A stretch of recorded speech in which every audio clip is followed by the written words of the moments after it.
1절에서 14절, 스가랴 4장 1절에서 14절까지의 말씀입니다. 제가 공독하도록 하겠습니다. 내게 말하던 천사가 다시 와서 나를 깨우니 마치 자는 사람이 잠에서 깨어난 것 같더라. 그가 내게 묻되 내가 무엇을 보느냐? 내가 대답하되 내가 보니 순금 등잔대가 있는데 그 위에는 기름 그릇이 있고 또 그 기름 그릇 위에 7 등잔이 있으며 그 기름 그릇 위에 있는 등잔을 위해서 7 관이 있고 그 등잔대 곁에는 2 감람나무가 있는데 하나는 그 기름 그릇 오른쪽에 있고 하나는 그 왼쪽에 있나이다 하고 내게 말하는 천사에게 물어 이르되 내 주여 이것들이 무엇이니까 하니 내게 말하는 천사가 대답하여 이르되 내가 이것들이 무엇인지 알지 못하느냐 하므로 내가 대답하되 내 주여 내가 알지 못하나이다 하니 그가 내게 대답하여 이르되 여호와께서 스룹바벨에게 하신 말씀이 이러하니라. 만군의 여호와께서 말씀하시되 이는 힘으로 되지 아니하며 능력으로 되지 아니하고 오직 나의 영으로 되느니라. 큰 산아 내가 무엇이냐? 내가 스룹바벨 앞에서 평지가 되리라. 그가 머리돌을 내놓을 때 우리가 외치기를 은총이 그에게 있을지어다 하리라 하셨고 여호와의 말씀이 또 내게 임하여 이르시되 스룹바벨의 손이 이 성전의 기초를 놓았은즉 그 손이 또한 그 일을 마치리라 하셨나니 만군의 여호와께서 나를 너희에게 보내신 줄 내가 알리라 하셨느니라. 작은 일의 날이라고 멸시하는 자가 누구냐? 사람들이 스룹바벨의 손에 다림줄이 있음을 보고 기뻐하리라. 이 7은 온 세상에 두루다니는 여호와의 눈이라 하니라. 내가 그에게 물어 이르되 등잔대 좌우의 2 감람나무는 무슨 뜻이니까 하고 다시 그에게 물어 이르되 금 기름을 흘리는 2 금관 옆에 있는 이 감람나무 2 가지는 무슨 뜻이니까 하니 그가 내게 대답하여 이르되 내가 이것이 무엇인지 알지 못하느냐 하는지라. 내가 대답하되 내 주여 알지 못하나이다 하니 이르되 이는 기름 부음 받은 자 2이니 온 세상의 주 앞에 서 있는 자니라 하더라. 아멘. 네, 우리 양육 사람 보고 이렇게 인사하면 좋을 것 같습니다. 일주일밖에 안 남았어. 네, 일주일밖에 안 남았어. 여러분, 뭐가 일주일밖에 안 남았죠? 네, 기나긴 추석 연휴가 일주일밖에 안 남았습니다, 여러분. 네, 그러니 우리가 한 주만 조금 더 힘을 내면 금세 쉴 수 있는 즐거운 명절을 맞이할 수 있으리라 생각합니다. 오늘 우리가 예배를 드리기 전에 제가 한 질문을 해야 될 것 같습니다. 3가지를 질문해야 될 것 같습니다. 예배가 길어지는 방법이 있고 예배가 짧아지는 방법이 있습니다. 아마도 여러분은 예배가 짧아지는 방법을 좀 더 선호하시겠죠? 여러분 저를 따라해 주시면 될 것 같습니다. 휴대폰을 꺼내서 들어주세요, 여러분. 휴대폰을 꺼내서 들어주세요. 네, 제가 여러분에게 3가지 질문을 하겠습니다. 이 휴대폰은 물건입니까? 인격입니까? 물건입니다. 그렇죠? 자, 2번째 질문. 이 휴대폰은 누구의 것입니까? 여러분 손에 들려있는? 네, 여러분 자신의 것입니다. 그쵸? 남한테 함부로 주거나 넘겨줄 수 없겠죠? 그럼 제가 3번째 질문을 하겠습니다. 여러분 자신과 이 주일 예배 시간과 이 공간과 이 교회는 누구의 것입니까? 여호와 하나님의 것이죠. 저희 것도 아니고 여러분의 것도 아니고 목사님의 것도 아닙니다. 하나님의 것입니다. 여러분의 것을 여러분이 가지시고 하나님의 것은 하나님께 드리셨으면 좋겠습니다. 가이사의 것은 가이사에게, 하나님의 것은 하나님께 드리는 게 맞는 것 같습니다. 그러니 저는 이제 이 전원을 끄도록 하겠습니다. 네, 전원이 꺼졌어요, 놀랍게. 하지만 아무 일도 생기지 않았습니다. 괜찮아요. 그리고 이것을 저에게 놓겠습니다. 그러니 여러분도 똑같이 해주시면 좋을 것 같습니다. 전원 꺼서 여러분이 가지세요. 여러분의 것을 저희가 거두는 건 합당하지 않잖아요. 그렇죠? 꺼서 여러분이 갖고 계시면 이 예배가 끝나는 20분에서 30분 정도 걸리는 시간 동안 아무 일도 생기지 않으리라 제가 확언할 수 있습니다. 그러면 오늘 말씀에 대해서 한번 나눠보도록 하겠습니다. 오늘의 말씀은 스가랴를 향한 환상으로 시작합니다. 스가랴가 잠에 들어 있었는데 천사가 와서 일어나! 하면서 깨우기 시작하는 것이죠. 스가랴가 눈을 감고 자려고 하는데 천사가 막 깨우는 것입니다. 그래서 스가랴가 화들짝 놀라서 잠에서 깨는 사람처럼 일어나 보니 눈앞에 놀라운 환상이 펼쳐져 있었습니다. 바로 순금 등잔대가 놓여 있었다는 것이죠. 순금 등잔대, 어딘가 익숙한 느낌인데 출애굽기 등잔대를 보면 우리가 찾을 수 있을 겁니다. 이 순금 등잔대는 가지가 7개가 되어 있는, 그러니까 7개의 등불을 켤 수 있는 유대인 전통의 촛불 메노라를 의미하는 것입니다. 그런데 이 등잔대는, 이 촛대는 우리가 알고 있던 그 메노라의 모습과는 좀 다릅니다. 이 등잔대는 기름을 통해서 켰거든요. 당시엔 전기도 없고, 그렇죠? 무선 충전은 당연히 안 될 거고, 당연히 기름을 사용해서 이 등잔을 켰습니다. 그러면 기름이 떨어지면 어떻게 될까요, 여러분? 기름이 떨어지면 켜져 있던 불이 꺼지겠죠, 자연스럽게. 따라서 그 기름을 계속 공급해서 불을 켜놔야 했습니다. 이 등잔대는 어두운 성막 안에서, 성전 안에서 그 안을 밝게 비추기 위해 사용했던 성전의 기구입니다. 그리고 이 등잔대에는 그렇기 때문에 깨끗한 기름만을 사용해야 했습니다. 깨끗한 기름을 사용해야만 그을음이 생기지 않고 아주 밝게 빛날 수 있기 때문이죠. 그런데 이 스가랴 앞에 나타난 이 등잔대는 아주 특이한 등잔대입니다. 본문을 살펴보면 7관이 있고, 그리고 2 감람나무가 기름그릇 왼쪽과 오른쪽에 서서 기름을 그 등잔대에 공급하는 구조였습니다. 한마디로 사람이 기름을 넣어줘야 되는 구조가 아니라 기름이 들어가는 그 대접 밑에 파이프가 연결되어 있어서 기름이 자동으로 공급되는 오토 시스템이었다는 거죠. 그리고 심지어 그 옆에는 올리브나무, 감람나무죠. 올리브나무 2 그루에서 기름이 바로 직접 공급되고 있었습니다. 기름 자동 시스템. 네, 제사장들이 참 좋아했을 것 같아요. 내가 굳이 기름을 계속 채우지 않아도 자동으로 기름이 계속 공급되는 시스템이었습니다. 그런데 이 환상에 문제점이 하나 있습니다, 여러분. 2 나무에서 직접 기름이 흘러서 그 등잔대에 파이프를 타고 올라가면 첨단 기술인 것 같고 굉장히 훌륭한 것 같고 좋은데, 한 가지 문제점이 있죠. 바로 깨끗하지 않은 기름을 사용하게 된다는 점입니다. 그렇죠? 나무에서 추출해낸 기름은 당연히 불순물과 찌꺼기와 톱밥과 벌레가 섞일 수밖에 없는 정결하지 않은 기름인데, 그런 기름을 어떻게 하나님의 성막을 비추는 이 등잔대에 사용할 수 있겠습니까? 따라서 적합하지 않은 기름이 사용되는 이 모습을 보고 스가랴는 이해할 수 없었습니다. 아니, 이게 어떻게 가능한 일입니까? 이 기름을 추출해내는 과정은 굉장히 복잡하고 굉장히 정교한 것이었습니다. 이 나무의 속살을 뜯어서, 열매를 뜯어서 그것을 지름이 3m 되는 맷돌로 지디기고 찢어서 소가 그것을 끌게 만들어서 그렇게 나온 기름을 몇 번이고 거르고 걸러서 만든 게 이 순전한 감람나무의 기름인데, 오늘 본문에 나온 이 광경은 어떻죠? 그냥 생나무의 기름을 쓰고 있어. 그러면 천사가 이걸 설명을 해줘야겠죠. 이게 어떻게 된 겁니까? 물어봤으니 설명을 해줘야 되는데 굉장히 뚱딴지 같은 대답을 합니다. 이 질문에 맞지 않는 대답을 합니다. 네가 이것을 뭔지 알지 못하느냐 하면서 갑자기 스룹바벨 이야기를 하기 시작해요. 스룹바벨이 누구인가 하면은 바사 왕 고레스를 통해서 이스라엘에 돌아오게 돼요. 당시 시점으로 16년 전에 돌아오게 된 이 유다의 총독입니다. 유다 왕의 후손이고 유다의 총독입니다. 갑자기 이 총독 이야기를 하기 시작하는 겁니다. 스룹바벨 총독 이야기를 하면서 만군의 여호와께서 말씀하시되 이는 힘으로 되지 아니하며 능력으로 되지 아니하고 오직 나의 영으로 되느니라. 갑자기 내가 물어봤는데 이 등잔대와 감람나무가 뭡니까? 라고 물어봤는데 갑자기 스룹바벨 이야기를 하고 있는 거예요. 한마디로 혜은이가 저한테 물어봤는데 저는 갑자기 하은이가 했던 이야기를 대답하는 것과 같은 이치죠. 그러니까 뭔가 말이 맞지 않습니다. 그렇죠? 동문서답이죠.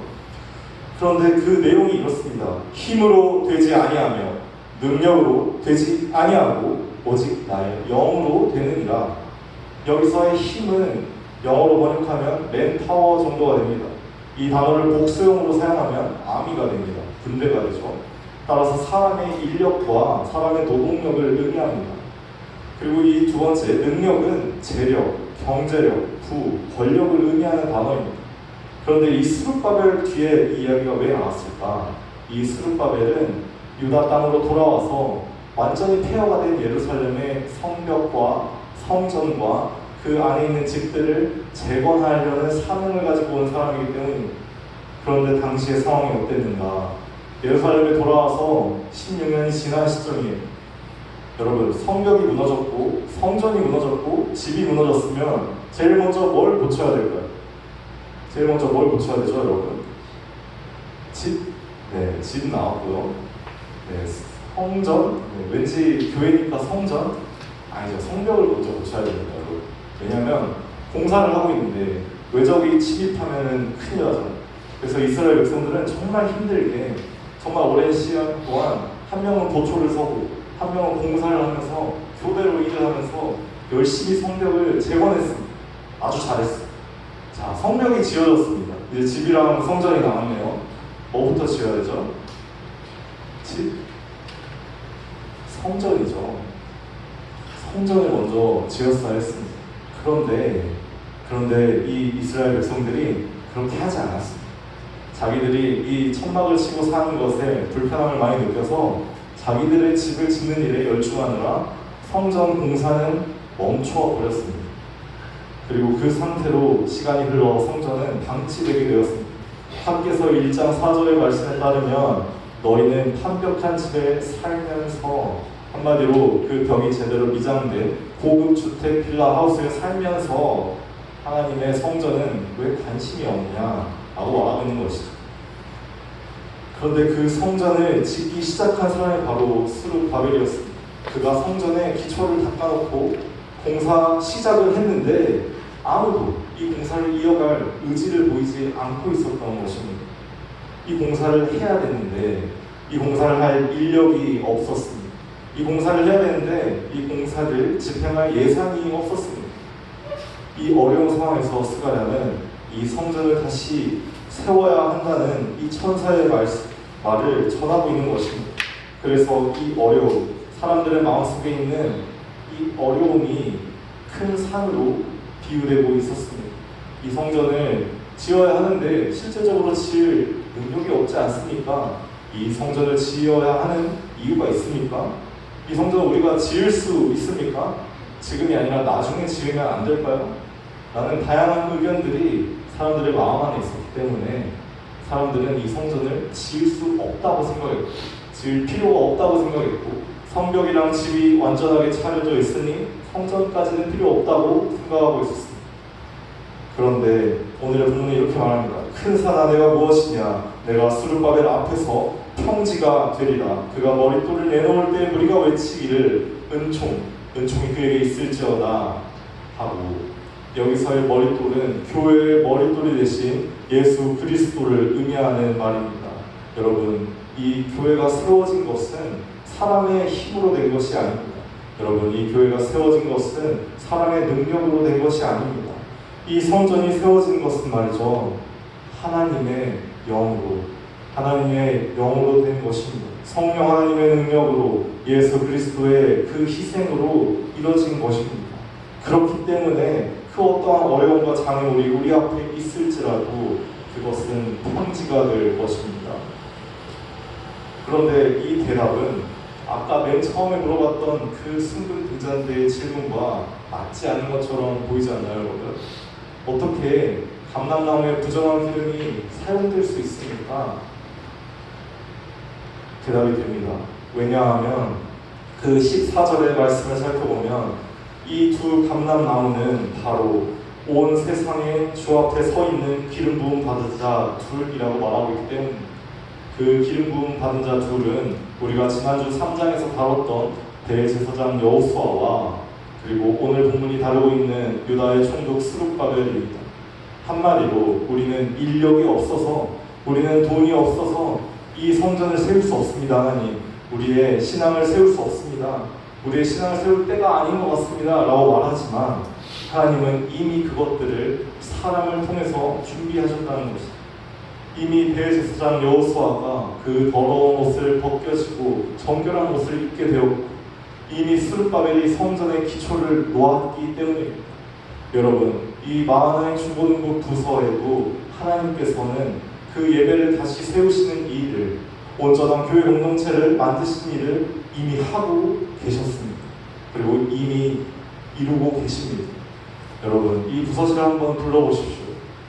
깨끗하게 리모델링 된 이 모습, 사람이 한 것입니까? 아니면 하나님의 은혜입니까? 여러분, 제가 지금 서 있는 이 자리, 당당 교육자가 없던 이 부서에 당당 교육자가 생긴 일은 사람이 한 일입니까? 아니면 하나님이 하신 일입니까? 하나님은 우리에게 필요한 것을 공급하고 채워주시는 분이십니다. 그것이 부정해 보이고 부족해 보일지라도 그것을 사용하셔서 정결하고 순결한 기름을 만드시는 분이십니다. 그리고 그것을 통해 거룩한 순금 등잔대로 온 세상을 비추시는 그런 능력의 하나님이 우리의 하나님인 줄 믿습니다. 성령 하나님께서 켜주신 그 불꽃은 우리의 신앙과 우리의 기도와 우리의 헌신과 주님을 향한 우리의 마음을 먹고 밝게 타오릅니다. 너무나 뜨겁게 타오릅니다. 그리고 그 빛은 온 세상을 비춥니다. 이 구례중앙교회 이 4층까지 올라온 한 사람 한 사람의 걸음이 여호와 하나님의 뜻인 줄 믿습니다. 이 구례중앙교회 이 마을 중공부가 이렇게 아름답고 깨끗한 모습으로 변화된 것은 하나님의 은혜인 줄 믿습니다. 오늘의 이 예배의 시간을 위해 하나님께서는 태초부터 제7일을 거룩하게 만드시고 예배드릴 수 있도록 구별하시고 구분해 두셨은 그 사실을 우리가 믿습니다. 이 예배는 우리가 준비한 것이 아니라 하나님이 예비하신 것입니다. 이 2024년 9월 8일의 이 예배는 우리가 만든 것이 아니라 하나님이 만든 것이며 앞으로 만드실 것이며 완전해질 것입니다. 우리에게 없는 것은 채워질 것이며 우리에게 필요한 것은 공급될 것입니다. 우리가 우리의 힘과 능력을 의지하지 않고 하나님을 의지한다. 우리가 우리의 재산과 우리의 인력을 의존하지 않고 하나님을 의존한다면 하나님께서는 우리를 변화시켜 주실 것입니다. 하나님은 우리를 빚으시는 토기장이십니다. 여러분 다들 동의하시죠? 하나님은 흙으로 태어나 흙으로 돌아갈 수밖에 없는 죄인인 우리를 그 손으로 붙드셔서 그분이 원하시는 모습으로 빚어주십니다. 그리고 절대 포기하지 않으십니다. 몇 번이고 찌그러지고 땅에 떨어지고 모양이 으깨져도 하나님은 그걸 버리시는 분이 아니라 다시 빚어서 그분이 원하시는 거룩한 모습으로 만드십니다. 그리고 거기서 끝나는 것이 아니라 그 굳어진 모양을 그대로 성령의 불을 통해서 말씀과 기도로 연단해서 단단한 그릇으로 만듭니다. 그 단단한 그릇은 그래도 아직 사용할 수 없죠. 그 단단한 그릇 위에 유약을 발라서 기름을 부어서 기름 부음 받은 자로 살게 만듭니다. 기름 부음 받은 자, 이 말을 번역하면 어떻게 되죠? 그리스도가 됩니다. 우리가 크리스천으로 불리는 것은, 우리가 그리스도인이 된다는 것은 그런 것입니다. 죄인으로 살던 우리가 그 죄를 회개하고 하나님의 자녀가 되는 것, 하나님께서 원하시는 모습으로 이 신앙의 연단과 훈련을 갖는 것, 그리고 주님의 그 기름을 부음받아서 하나님 나라의 거룩하고 귀한 그릇으로 쓰임받는 것, 그것이 우리 모든 성도가, 저를 포함한 여기 있는 모든 사람이 하나님 앞에서 사용되는 방법입니다. 따라서 우리는 나의 삶의 어려움과 나의 삶의 어떠한 아픔과 부족함과 결핍이 있다고 해서 예배드릴 수 없다는 말을 할 수 없습니다. 예배드리지 않는 게 가장 심각한 문제입니다. 우리 삶의 그 어떠한 문제도 예배드리지 않는 것보다 크지 않습니다. 하지만 우리가 예배드리기 시작한다면 우리에게 인력이 없을지라도 하나님은 사람을 보내어 주실 것이며, 우리가 예배드리기 시작한다면 우리에게 물질이 없을지라도 하나님은 우리를 풍성하게 하실 것입니다. 여호수아와 스룹바벨을 우리에게 보내셨듯이 말입니다. 그리고 이런 것들이 일시적으로 없어질지라도 하나님은 다시 회복시켜 주실 것입니다. 그러니 여러분, 하나님의 선하심을 믿으며 우리가 주님이 없으면 살 수 없는 존재임을 고백하며 우리가 함께 이 찬양을 불렀으면 좋겠습니다. 주 없이 살 수 없네 라는 찬양입니다. 우리는 하나님이 없으면 살 수 있을 것처럼, 하나님의 은혜가 없어도 살아갈 수 있을 것처럼, 예배할 수 있을 것처럼 착각하게 되는 경우가 있습니다. 이 예배가 사람의 정성으로 된 것인 것처럼, 이 예배가 사람의 재물로 된 것인 것처럼 착각할 수 있습니다. 하지만 여러분, 결코 잊지 않아야 합니다.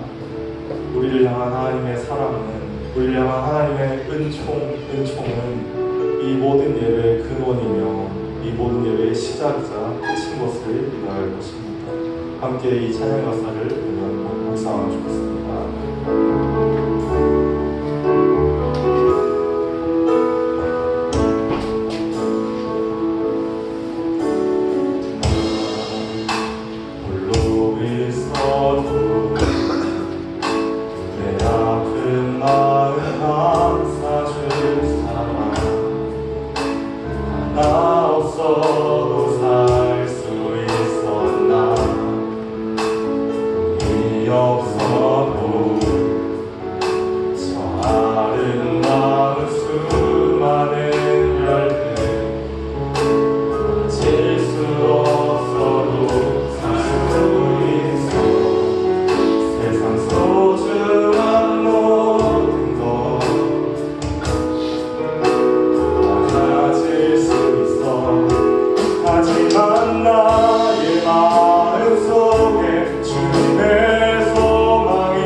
진실로 나